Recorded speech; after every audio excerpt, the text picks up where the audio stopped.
Hello everyone, probably the reason why you're watching this video is because you have a alternator problem with your Nissan Pathfinder. This particular one here is 2017. So first thing we're gonna do, pop the hood, remove the battery terminals. Second thing, pop up passenger side, support it with the jack stand, remove the passenger side wheel, 21mm. Once we get the wheel off, we have some clips, some Phillips screws here, and we're gonna remove that fender liner to get access to the alternator. We have the wheel liner and the wheel removed. Here's your tensioner. I'm gonna use this here, take the stress off the belt, slide the belt off. Next thing I wanna do is remove those 10mm here and there to create more room in this area.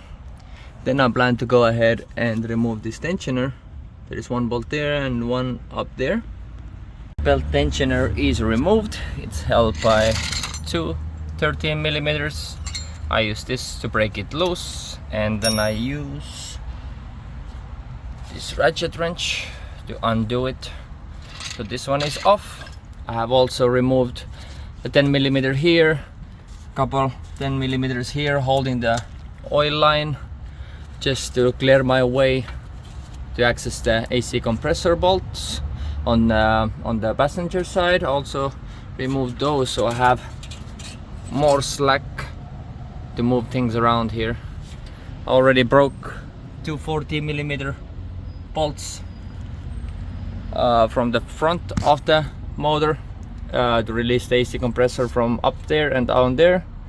And now I'm gonna go ahead and remove this 14mm and this 14mm, then try to sag it down to make some room for this thing there. So I had to remove this oil cooler line. This is a coolant line. Went ahead and cut a couple fingers off and zip tied those to avoid excessive coolant loss. That's in order to remove this line, pull it probably back all the way so I can sink this AC compressor way lower to be able to make room for the alternator to come out. Also, if I didn't already show it, tensioner comes off, two 30mm bolts. I used the regular 13mm to break it loose, and then wrench or the ratchet wrench to dry them all the way out. AC compressor, two longer 40mm removed. Then I removed the 40mm on the side here.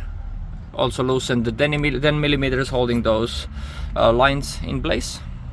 This stud right here, there's a 14mm nut. I already have tapped that little locking stud a little bit back. You can see it right here. Anyway, yeah, you can tap this one out and remove it. Second bolt that you're looking for is, let's see, where are you? Difficult. There you go. That's our second alternator bolt that we need to remove. Bottom stud pushed out right here. There you go. That's what it looks like. Top one is a 12mm. Throw them right here. The top one, I went ahead, removed this air box here. This one here, 2mm. Then I made extension, used my impact gun to drive it out, make it easy for myself. So after removing the bolts, I had to go ahead and wedge something in between there to separate it, because there is a little locking or tightening, let's say, insert that will go ahead and squeeze it onto the bracket. So you need to wedge it out a little bit in order for me. You can see that I already turned it on a little bit on the side, on angle, in order to check it from the top.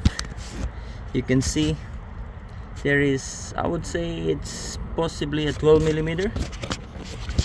Let's take this off. 12mm nut and the connector.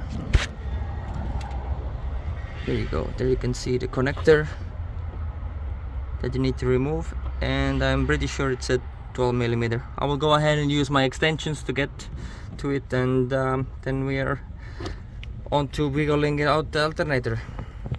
Remove the top nut. The power cable is 30 millimeter, not the 12, and the connector is a pain in the something else to come out.